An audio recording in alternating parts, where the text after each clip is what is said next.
Hello, everybody, and welcome to episode 2 of Goody's Grade 8 podcast, or I should say Goodites. Welcome to Goody's Grade 8 podcast. It was championship week. We're closing in on the end of the NFL season. Let's get right to the game so we can keep this within 8 minutes. We have horizontal this week, so we're already a step up from week 1, never failing to improve each week. All right, let's start with the AFC game.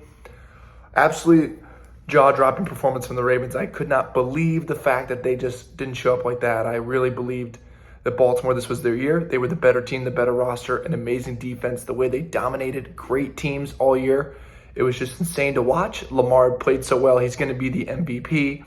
That defense, Mike McDonald had that defense rocking and rolling all year. That really rang true again today.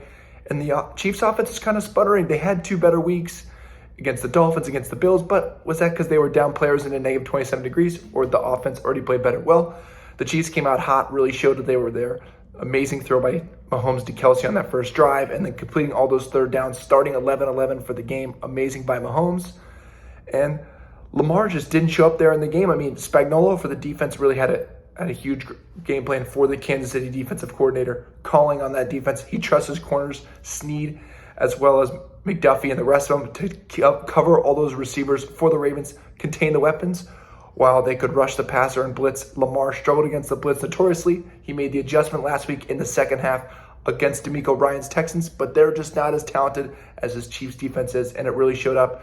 The game plan, only 6 rushes, was just a horrible idea. I don't know why they went to just threw all hell to the wind and went for it all with the pass game. That was never Lamar's game. It was the wrong idea. Lamar played poorly, but the offensive coordinator also didn't help him. Todd Monken didn't help him at all either.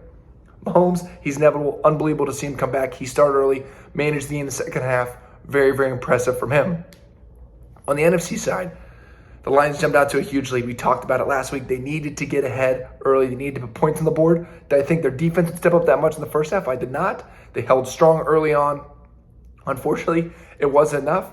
People are getting mad at Dan Campbell's decision-making. I would like to address each one. So the first one, at the end of the half, going for 3 instead of going for the touchdown.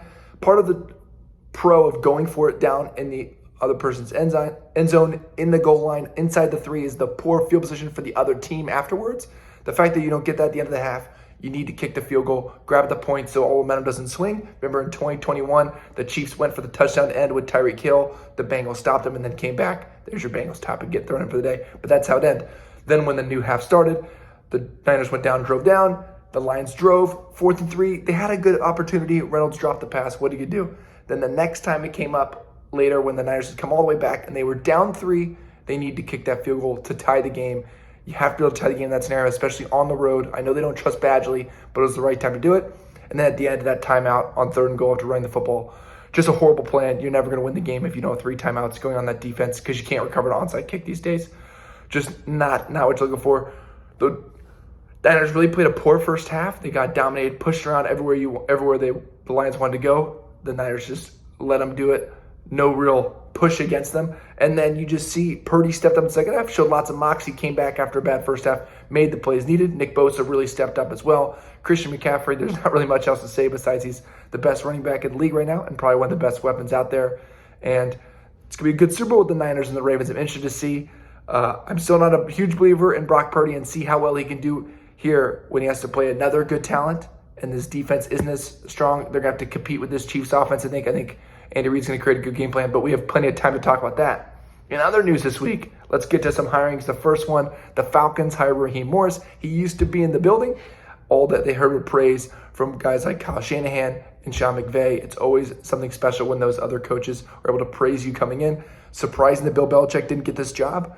Saying something, maybe he wanted too much control. There's a lot of conspiracy out there of why Belichick did get it. But good for Raheem Morris. He sounds like a great guy. Sounds like the Falcons found a good one. They went defense after being offense with Arthur Smith before. They need a quarterback. That's really going to be the bottom line there. Sticking in that NFC South, the Panthers hired Dave Canales, or I think that's how you pronounce it. I probably not pronounce it right, but he is from the Bucs. He was the offensive coordinator this year that resurged Baker Mayfield's career. He is now going to be in Carolina. Wasn't a very great job. Peter Schrager tried to convince me on one podcast this week that it was a great job. It's not. David Tepper gets in the way. Bryce Young is going to have to be fixed.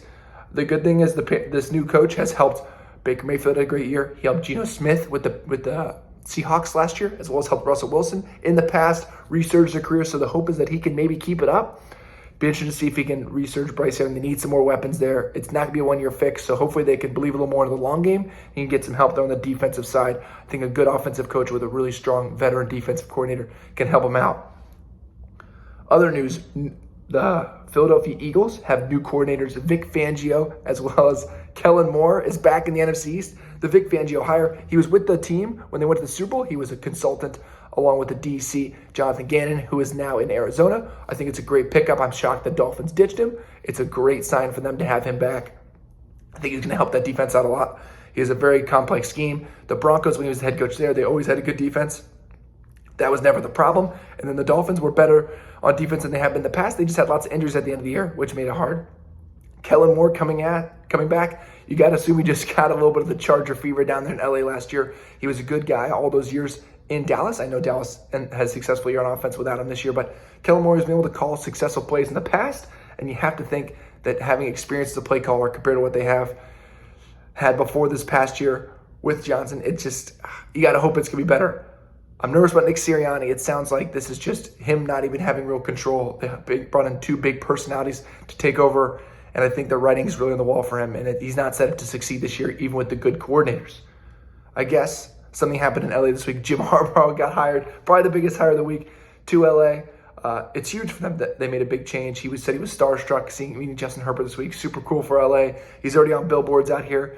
Be interested to see what he can do. He's a culture changer, a culture builder. They're in terrible cap space. They have old talent. The good thing is I'm sure he knows the college players better than anyone coming just from college. So going to need him to have a lot of good draft classes here in the next few years. I'm not sure the first-year leap. Don't forget who's in that division. The Raiders are only getting better. The Broncos, you would assume, are getting better. Hopefully, see if they can find a quarterback. And you still have the Chiefs in that already crowded AFC West, including the entire AFC then when you bring the rest of them in. So it'll be interesting to see.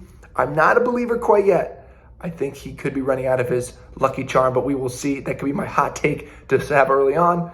Going to other sports, we had Ed Cooley's return to Providence this weekend. He's now the head coach of Georgetown. For those who pay attention to college basketball, Ed Cooley used to be at Providence, who's in the same conference as Georgetown. He's now left for the Georgetown job. He believed it was a better job. He had some scandals going on in Providence there. They gave him a nice warm welcome. It was just a perfect example of how awesome environments are in college basketball, to see him have to go up to Providence and just get chirped, and all the different signs that were out, and the letter from the dean saying to come to the game. I mean, they're selling beer at these games now. These college places get rowdy, and it was super cool to see. I can't believe he brought his family with him.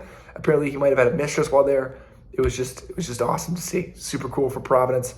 And then they came away with the win. The windmill dunk to finish it was really just a drop the mic moment. And the last one, a little women's sports.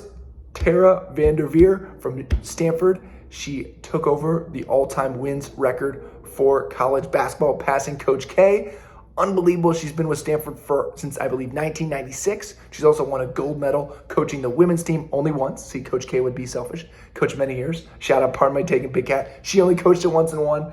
And it's just amazing to see the record continue on and how many successful years she had in a row. Just absolutely impressive. I remember back when the Twins were on that team, who are now on ESPN. I cannot pronounce their last name, but it's just super cool to see that type of success over that many years. That's kind of the definition of Stanford. Really good, consistent every time, and super cool to see through all the turmoil with all the transfer portal and everything else that goes on in today's basketball and today's NCAA, that she is held strong and taken over the wins record there. Awesome to see. Thank you for listening to episode 2. We'll continue to improve. See you next week.